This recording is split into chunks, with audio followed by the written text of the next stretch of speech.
Mosaic, a daily news program from Link TV, presents a selection of news reports from independent and state-controlled broadcasters from throughout the Middle East.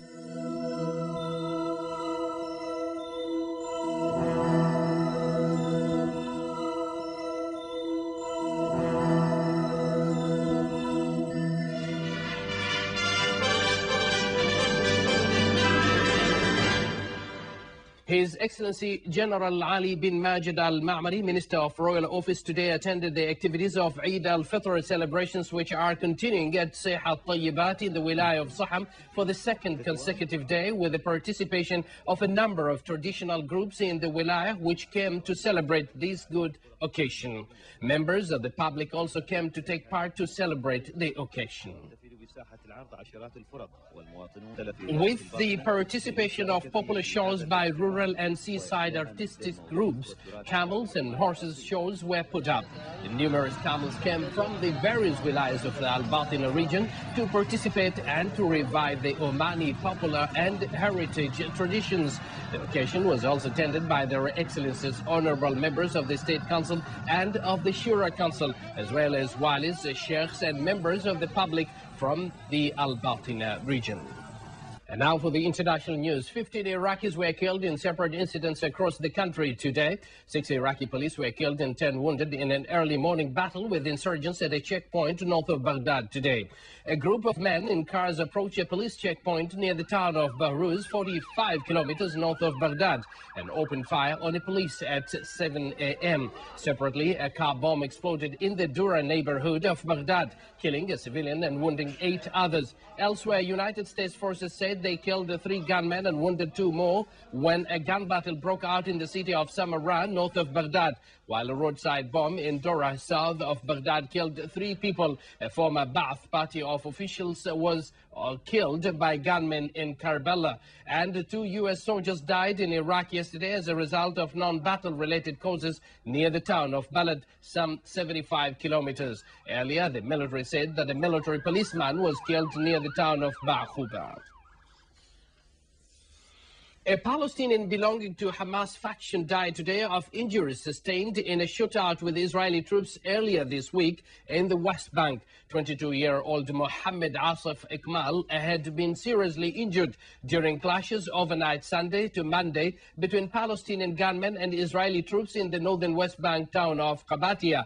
Meanwhile, Israeli troops in the West Bank overnight arrested 8 Palestinians, including 5 suspected activists, following days of continued Israeli-Palestinian violence. Among those detained were 2 suspected members of Jihad faction and 3 from Hamas in the northern West Bank area of Jenin. In another development, Israeli Defense Minister Shaul Mofaz said Israel will not provide any facilities for Palestinians as long as operations are carried out against Israeli targets. Mofaz, who is on a visit to the United States, said that Rafah crossing border will remain closed until Palestinian operation come to a stop. Israeli artillery batteries opened fire in an area on the border with Lebanon, causing no casualties. Lebanese police had said Israeli troops and the militia of Hezbollah traded fire across the border yesterday, but Israeli sources flatly denied the report. The Israeli army confirmed that its artillery batteries opened fire, but only within uninhabited areas under its control. One military source said troops fired warning shots following intelligence about a possible Hezbollah attack. An army spokesman flatly denied any exchange of fire with Hezbollah fire and reported no hits on Israeli army positions. Lebanese police said that an Israeli Merkava tank and an unspecified number of field artillery pieces spent about 45 minutes firing in the area of villages in the Sheba Farm sector, with some 50 rounds hitting the area. Hezbollah artillery units deployed along the border also fired mortar shells at 3 Israeli army positions in the area. The United Nations Security Council said it was deeply concerned about reports that Ethiopia and Eritrea were moving troops on both sides of the Temporary Security Zone TSZ amid a bitter border dispute. The TSZ is a buffer corridor inside Eritrea that runs the length of the 1,000 kilometers border. The Council also slammed the unacceptable restrictions imposed by Eritrea on the United Nations peacekeeping mission in Ethiopia and Eritrea and the continued impasse in the implementation of the Eritrean-Ethiopia Boundary Commission. Russia's United Nations Ambassador Andrei Denisov, the president of the Council for November, said the 15-member body would adopt a draft resolution calling on the two neighbors to implement a decision by an international commission on their border dispute in line with the 2000 Accord signed in Algiers. Meanwhile, the Council decided to send Japanese envoy Kenzo Oshima on a fact-finding tour of the region next week.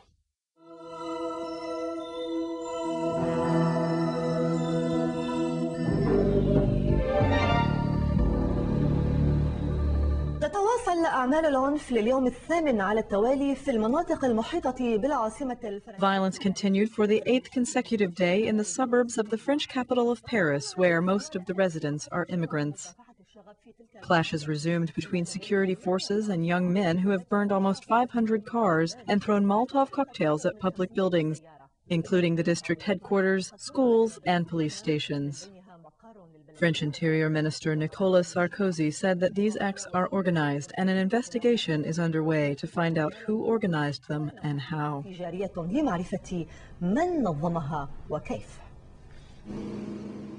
Although the intensity of the riots have tapered off, last night the atmosphere was suffocating due to the smoke from the fire of 400 burning cars, some of which are still smoldering outside this large warehouse. This morning we found the angry owner. Non, ce qu'ils ont fait, absolument pas, parce que I will not forgive them. I also get angry, but I would never carry out acts of sabotage. The expression of dissatisfaction is legitimate and important in a democracy. However, there are other ways to express this. Throughout the night, there were fires, clashes, and the sounds of ambulances and the security forces. Scenes of destruction are now a part of the area, and this has become a source of anger among the opposition movement. The situation is sad. Damaging the property of the poor people does not change anything. The president of the country appeared to be taking advantage of this anger, stressing that he will not allow criminal and drug organizations to impose their control over these suburbs. This speech did not sway the opposition. How, Mr. President, can the situation improve if you have disappointed the citizens in the area by not providing them with jobs? Also, your policies only serve the citizens living in rich areas. Both the government and the opposition agree that this disobedience is an indication that France, for more than a quarter century, has failed to integrate immigrant minorities who live in the poor suburbs, where there are 6 million people from 8 different nationalities. 20% of them are unemployed, and the youth do not believe that they are being given equal opportunities. For some of them, what is happening is not a revenge for the killing of the 2 teens, but a challenge to a state that does not want them. Some officials acknowledge this, while others warn that worse things are yet to come. I think that the government will not change its policies. If the Interior Minister's statement reaches the youth of the suburbs, I am sure the riots will spread into other parts of France. We must have a wide-scale dialogue because we are not listening to them. In this country, there are thousands like them, and we do not give them any attention, and we subject them to humiliation. The French government appears to be coming to a consensus following this crisis. However, statements made by the Interior Minister accusing some parties of covering up the riots have returned the process to square one, though it appears that the French government is moving towards containing the riots. However, for the disturbances to completely end in French immigrant suburbs, many observers believe that the government must completely change its policies towards French citizens of foreign origin. Nordine Bouziane, Abu Dhabi TV, from Un-Sumbois, north of Paris. أعلنت جماعة القاعدة في بلاد الرافدين بزعامة أبو مصعب الزرقاوي. The Al-Qaeda organization in the land of the 2 rivers, led by Abu Mus'ab al-Zarqawi, announced that it decided to kill the 2 Moroccan hostages, threatening to target all diplomatic envoys in Iraq. There was widespread condemnation of Al-Qaeda's decision to execute the 2 hostages, allegedly for their support of the government of the Iraqi Prime Minister Ibrahim al-Ja'fari. It seems that the Al-Qaeda organization wants to isolate the Iraqi government at a diplomatic level. The consistent targeting of Arab diplomats is feared of becoming an obstacle to developing future Arab relations with Iraq.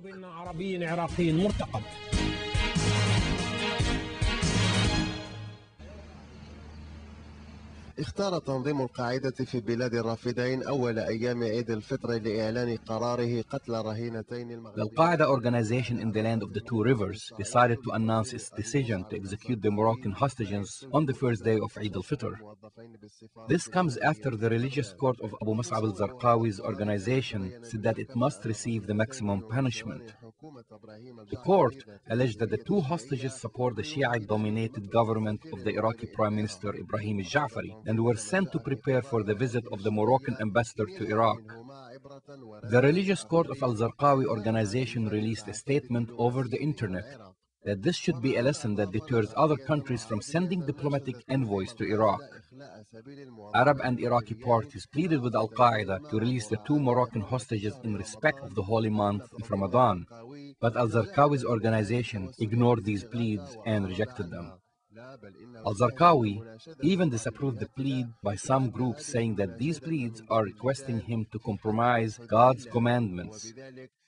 He was referring to the Association of Muslim Scholars, which previously played a major role in releasing a large number of hostages. The two Moroccan hostages brought the war that Al-Zarqawi is launching on the diplomatic envoys in Iraq back onto center stage. Al-Qaeda views such diplomatic representations as supporting the government that was installed by the occupation forces, and as a defiance of earlier threats to target members of such diplomatic missions, whether they are Arabs or Westerners. Based on this logic, diplomats are legitimate aims that must be targeted and punished. Targeting the Arab diplomats is due to the fact that they are the easiest aim. Al-Zarqawi organization declared its responsibility for the kidnapping and killing of the two Egyptian diplomats as well as the two Algerian diplomats, and announced that the fact that they were Arabs and Muslims did not help them. The kidnappings and the beheadings are some of the means that Al-Qaeda employs. It understands the huge gap between Arab nations and their governments on many issues and uses that as its war against the Iraqi government and the American occupation. The objective is to isolate the Iraqi government and prevent it from obtaining international legitimacy, which it desperately needs.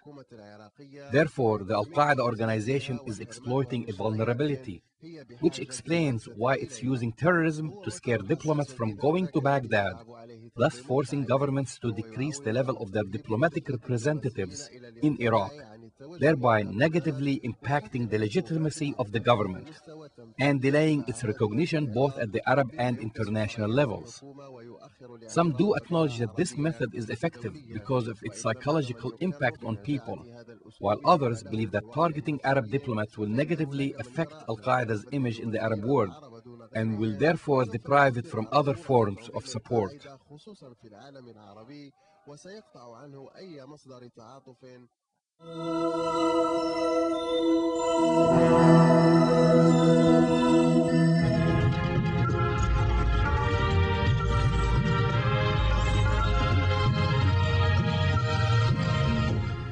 On the eve of the Eid celebration, Moroccans are anxiously and closely looking at Iraq, awaiting the fate of two Moroccan hostages, Abdelrahim Boulam and Abdelkarim Muhafizi. This comes after Al-Qaeda in the land of the two rivers released a statement saying that it decided to execute the hostages. The Moroccans received the news with a huge shock, as was expressed by the Ministry of Foreign Affairs. Ahmed Zaid has the details. في بيان منسوب لتنظيم القاعدة نشر على الانترنت أعلن التنظيم عن قراره A statement attributed to Al-Qaeda organization was published over the internet, saying that it has decided to execute the two Moroccan hostages, Abdelrahim Boulam and Abdelkarim al-Muhafizi, who worked at the Moroccan embassy in Baghdad. The decision came after the kidnapping of the two diplomats who have been missing since the 20th of October in the area between the Iraqi and Jordanian border. The statement also threatened to kill every diplomat sent to Iraq, therefore announcing a war against sending Arab diplomats. The statement also pointed out that these two men were sent to pave the way for the Moroccan ambassador to Iraq. Today, the Moroccan Ministry of Foreign Affairs strongly condemned the statement about the intended killing of the two Moroccan hostages made by Al-Qaeda organization in the land of the two rivers. Morocco rejects the savage and embarrassing behavior, which is contradictory to the noble Islamic principles as well as the basic humanitarian values. As soon as Morocco learned about the incident, it sent a delegation to Jordan to negotiate the release of the 2 hostages. The Moroccan society rejects this savage act and demands their release without constraints or preconditions. The Higher Scholar Council and the other councils in the kingdom announced that the kidnapping of the 2 Moroccan diplomats in Iraq and Al-Qaeda's intention to kill them are blatant aggressions against the Moroccan people and horrendous acts that only serve the interest of the enemies of the Islamic nation and the religion. The following report focuses on the brother of the hostage Abdel Karim al-Mufasi and the sister of the second hostage, Abdel Rahim Boulam, who are pleading for their release. If they are still alive, after these news reports, I would like to confirm that the hostages are simple and innocent people. What's happening is bigger than them. Following the holy month of Ramadan and this Eid al-Fitr, we plead to these people to release the hostages and let them go back to their country and families.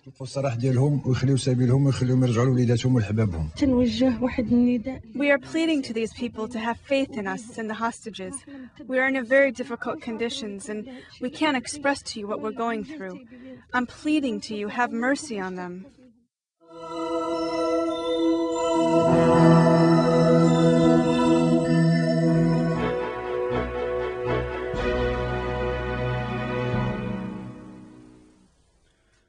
The Eid is imprinted in the hearts and minds of families of martyrs. The only condolences that they have during Eid is that they lost their loved ones for the sake of the nation and for the sake of freedom.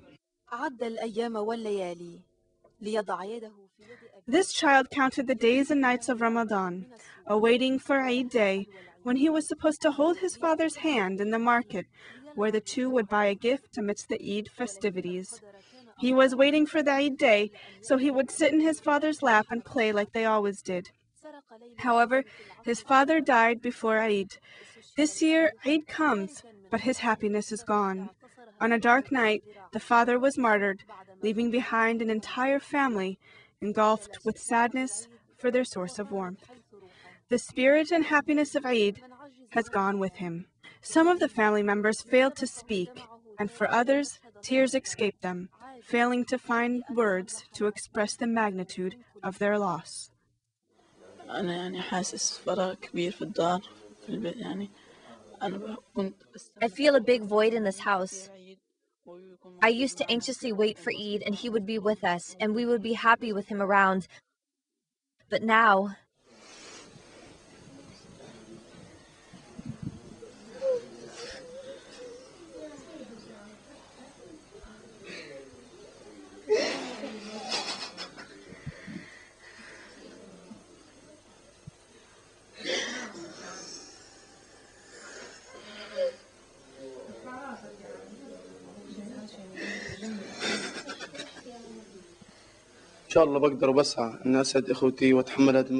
God willing, I will be able to help my siblings as much as possible, like my father did.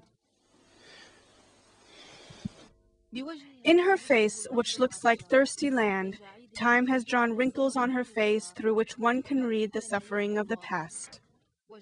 Her face needs another lifetime as old as hers to forget the tears of the past and to smile. She tries to speak, but words fail her as sorrow overcomes her heart.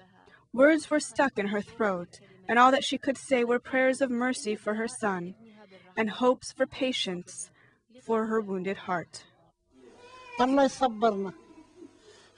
May God keep us patient. Without God's gifts of patience, we have nothing. May God grant me patience. May God be pleased with us. May God accept your martyrdom. His martyrdom happened at a good time because he gave charity, he prayed, and he was fasting. What Fayez Badran's family is going through is similar to what thousands of other Palestinian families are going through. Badran, a teacher, was martyred in an Israeli shelling during the month of Ramadan. Many afflicted Palestinian families who lost their loved ones received the Eid al-Fitr holiday wearing black mourning clothes. Sadness overshadows their homes and burdens their hearts, preventing them from feeling the joy of the holiday. Tens of people give them condolences, but nothing compensates the loss of their loved ones who were martyred for their homeland. Of course, anyone who loses her loving husband and caring father of her children will feel sadness. However, the only relief for his sons and daughters is the fact that he is a martyr.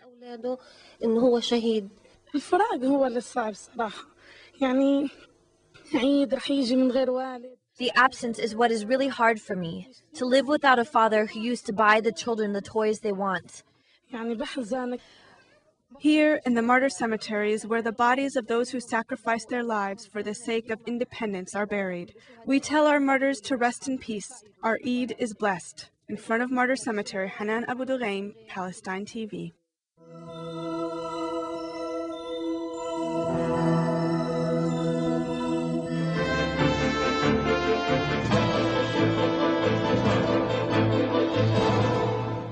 Good evening and welcome to IBA News, broadcasting from Jerusalem. Israeli security forces went on to high alert today along the northern border with Lebanon. This following intelligence information that Hezbollah has plans to attack or kidnap soldiers in the area. IDF Chief of Staff Dan Khalutz today told reporters that troops increased patrols at military bases in the north, increased restrictions on soldiers' travel, and sent home soldiers whose presence along the border is considered non-essential. The army fired shells into the area in an effort to deter attacks. And meanwhile, in the West Bank, security forces arrested 8 wanted Palestinians overnight for questioning. IDF troops today clashed with activists in the village of Bilin, just west of Ramallah, in what has become a weekly Friday ritual. Left-wing Israelis, foreigners, and Palestinians attempted to disrupt construction work on the security barrier in the village. The demonstration took place even though the IDF declared the area a closed military zone. Troops arrested 4 Israeli protesters and a journalist. The Jerusalem District Court today remanded into custody until Sunday the 17-year-old youth suspected of assaulting IDF Lieutenant Colonel Benny Sheikh. Last week, the senior IDF officer was struck in the face during the evacuation of an illegal outpost near the West Bank settlement of Elon Morey. Yesterday, at the entrance of the settlement of Itamar, police arrested the youth suspected of the attack. According to police, the boy is from the center of the country, although in the past few months he has been staying on a Samaria ranch with a group of rebellious settler teenagers known as the Hillside Youth. And meanwhile, Elon Morey residents canceled a meeting with the IDF Central Command, complaining of police and army harassment following last week's assault. The residents charged that they are suddenly subjected to, quote, vehicular winter safety checks, whereby their cars are being removed from the roads. There is no doubt that Yigal Amir was the killer of late Prime Minister Yitzhak Rabin. This according to retired Supreme Court Justice Eliyahu Matzah, who today negated conspiracy theories, insinuating Amir was not the murderer. Matzah also said that Amir's testimony proves that rabbis authorized him to carry out the assassination. Meanwhile, events commemorating the 10th anniversary of the murder of the late Prime Minister Rabin continue today. This morning, Friends held a memorial ceremony at Rabin's gravesite on Jerusalem's Mount Herzl. The official Memorial Day is set according to the Hebrew calendar and will be marked nationwide in 2 weeks' time with a rally at Tel Aviv's Rabin Square, the site of the murder. IBA's Leah Stern brings us this report. Under gray skies, dozens of Yitzhak Rabin's closest friends and acquaintances today gathered on Mount Herzl in Jerusalem for a somber memorial ceremony to the late Prime Minister. 10 years ago today, on November 4th, 1995, Rabin was gunned down during a peace rally in Tel Aviv. Large-scale memorials will be marked in 2 weeks' time to coincide with the Hebrew date of his assassination.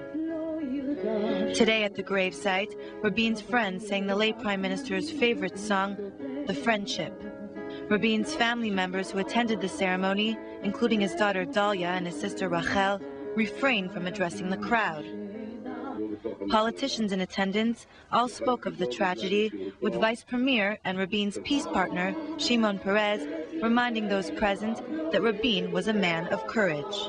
He was an outstanding person, both in the military sense and in the political sense, which are naturally contradictory, but they were united in one single purpose, and that is to achieve a real peace.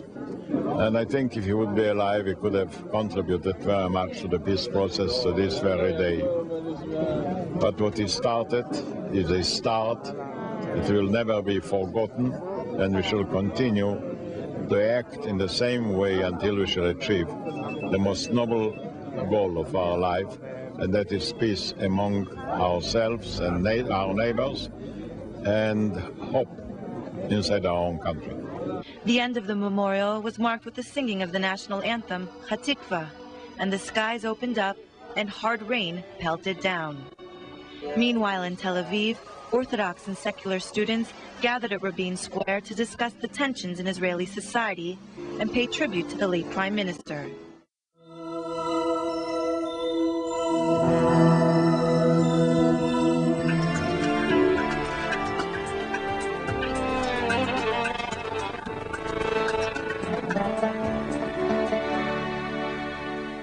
The British Prime Minister Tony Blair says that British troops could be withdrawn from Iraq today if the violent insurgency ended. Speaking after talks with the President of Kurdistan, Masoud Barzani, Blair said the fight against insurgents in Iraq was part of the struggle against terrorism around the globe. Blair added that he regretted every civilian death, but made it clear that he regarded the insurgents and not the presence of multinational troops as responsible for the killings. He also said that following the approval of Iraq's new constitution in a referendum, he hoped nationwide elections planned for December would allow the nation to become stable and democratic. And still in Iraq, 500 detainees were released today to mark the upcoming Eid al-Fitr. The detainees were taken from Abu Ghraib, the notorious US-run prison, to an Iraqi Special Forces base where they were released. Relatives were waiting beside a main road near the base to meet their loved ones following their release.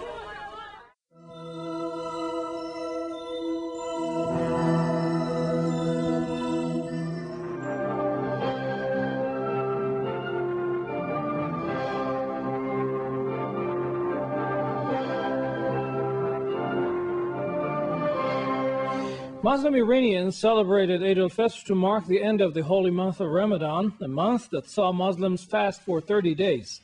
Prayers was led by leader of the Islamic Revolution, Ayatollah Ali Khamenei, with hundreds of thousands of worshippers gathered in Imam Khomeini prayer site.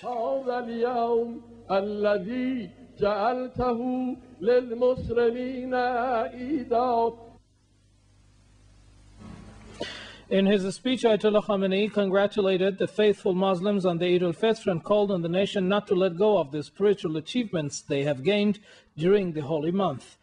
The leader went on to describe the Iranians as a nation of great determination, courage, talent, and grand ideals who will pursue their objectives with perseverance.